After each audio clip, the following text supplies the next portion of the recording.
Bismillahirrahmanirrahim. Assalamualaikum warahmatullahi wabarakatuh. Nama saya Idin Solihin, NIM 19022117,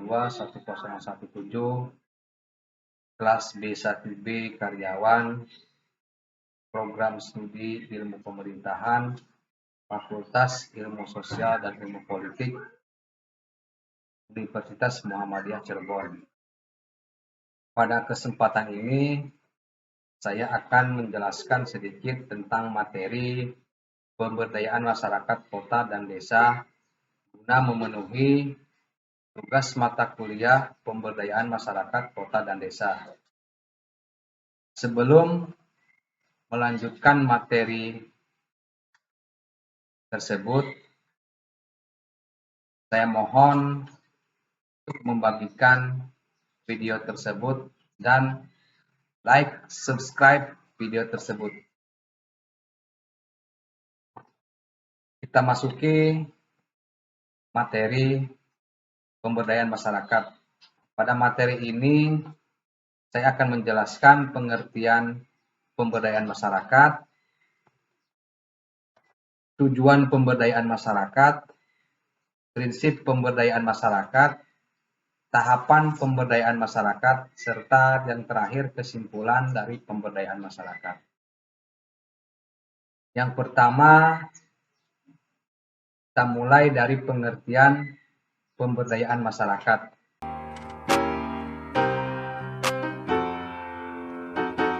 Apa itu pemberdayaan masyarakat? Pemberdayaan yaitu suatu proses yang membangun masyarakat melalui pengembangan, kemampuan, perubahan perilaku masyarakat, dan pengorganisasian masyarakat. Lanjut ke tujuan pemberdayaan. Pemberdayaan masyarakat memiliki tujuh tujuan pemberdayaan. Yang pertama atau A, perbaikan kelembagaan, yaitu kegiatan atau tindakan yang dilakukan dalam pemberdayaan masyarakat. Diharapkan bisa memperbaiki kelembagaan di wilayah pemberdayaan. Yang B, perbaikan usaha, yaitu dengan adanya perbaikan pendidikan atau semangat untuk belajar. Perbaikan aksesibilitas atau keterjangkauan, serta perbaikan kelembagaan, diharapkan dapat memperbaiki usaha yang dijalankan. Yang C, perbaikan pendapatan, yaitu adanya aktivitas dalam rangka perbaikan bisnis atau usaha di area binaan, maka diharapkan dapat juga meningkatkan pendapatan masyarakat binaan. Yang D, perbaikan lingkungan, yaitu adanya usaha untuk memperbaiki pendapatan, maka diharapkan masyarakat juga bisa memperbaiki lingkungan, karena kerusakan lingkungan seringkali disebabkan oleh kemiskinan. Yang E, perbaikan kehidupan, yaitu ketika pendapatan dan lingkungan sudah membaik, maka diharapkan pola hidup masyarakat juga membaik. Yang F, perbaikan masyarakat. Pada akhirnya, diharapkan terjadi perbaikan secara keseluruhan di setiap elemen masyarakat. Lanjut, prinsip pemberdayaan masyarakat.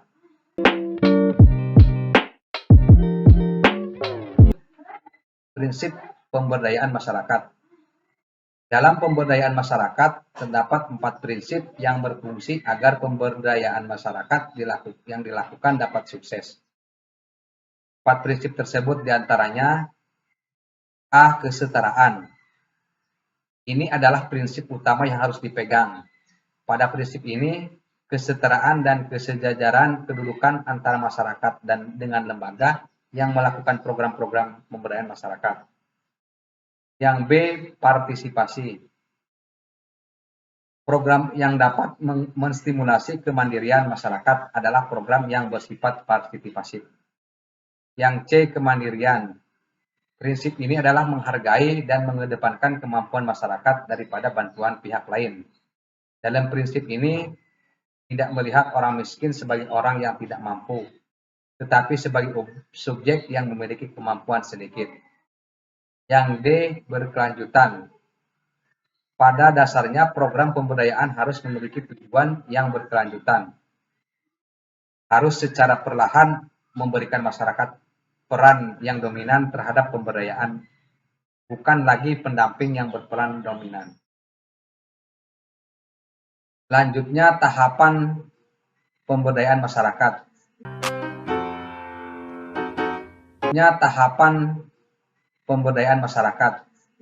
Dalam tahapan pemberdayaan masyarakat, setidaknya ada 7 tahapan untuk melakukan kegiatan tersebut. Yang pertama, persiapan. Pada tahap ini ada 2 hal yang harus dilakukan, yaitu penyiapan petugas atau sumber daya manusia dan penyediaan lapangan. Penyiapan petugas dapat dilakukan oleh community worker. Kemudian penyediaan lapangan yang pada dasarnya diusahakan secara non-direktif. Yang kedua, pengkajian atau asesmen. Ini merupakan tahap dalam penilaian suatu daerah yang dibina. Tahap ini dilakukan dengan tujuan mengidentifikasi masalah yang diperlukan dalam daerah yang akan dibina. Yang ketiga, perencanaan alternatif program. Tahap selanjutnya adalah bahwa pihak yang akan melakukan pemberdayaan melibatkan masyarakat untuk berpikir masalah yang mereka hadapi dan mencari solusinya. Yang keempat, formalisasi rencana aksi. Pihak yang akan melakukan pemberdayaan membentuk kelompok dan melakukan rancangan program-program. Program-program apa saja yang akan dilaksanakan guna memecahkan masalah. Yang kelima, pelaksanaan program. Ini masuk dalam tahap eksekusi. Program-program yang sudah dirancang mulai dieksekusi alias diterapkan pada masyarakat yang diberdayakan. Yang keenam, evaluasi. Usai melaksanakan program, tentu saja ada kesalahan yang terjadi.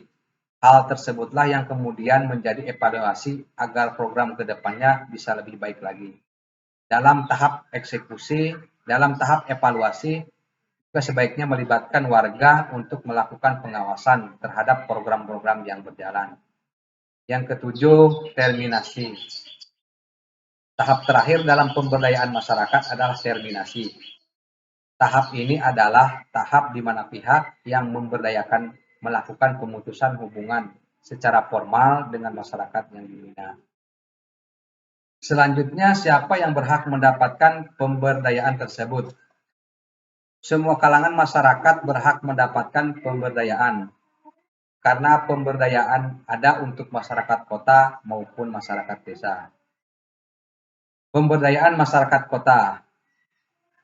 Yang pertama, fokus manajemen di perkotaan, yaitu warga yang berada di pinggiran kota dengan ekonomi yang rendah. Yang kedua, suasana yang dibawa oleh fasilitator harus tenang, suasana kerja yang menyenangkan dan kondusif, agar mendukung semangat warga agar berpartisipasi. Yang ketiga, pendekatan di perkotaan adalah pendekatan secara individual, karena masyarakat kota hidupnya lebih individualis. Contoh program pemberdayaan masyarakat kota, itu 1 PNPM atau Program Nasional Pemberdayaan Masyarakat yang ditinjau dari aspek ekonomi dan pengentasan kemiskinan di kota.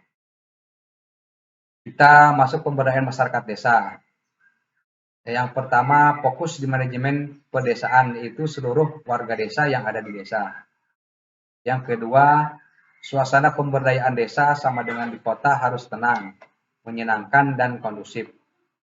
Yang ketiga, pendekatan pemberdayaan untuk masyarakat pedesaan biasanya dilakukan per kelompok, karena masyarakat desa memiliki tingkat kekerabatan yang tinggi. Contoh program pemberdayaan masyarakat desa, ada program KB, program UMKM, dan program menciptakan lapangan lahan pertanian. Tahap terakhir, kesimpulan dari pemberdayaan masyarakat. Apa kesimpulan dari pemberdayaan masyarakat? Seperti sebuah tangga, untuk dinaiki satu persatu hingga mencapai titik teratas dari tangga tersebut. Terus adanya penyadaran, pelatihan, pengorganisasian masyarakat, dan pengembangan kekuatan. Sekian materi yang saya dapat sampaikan.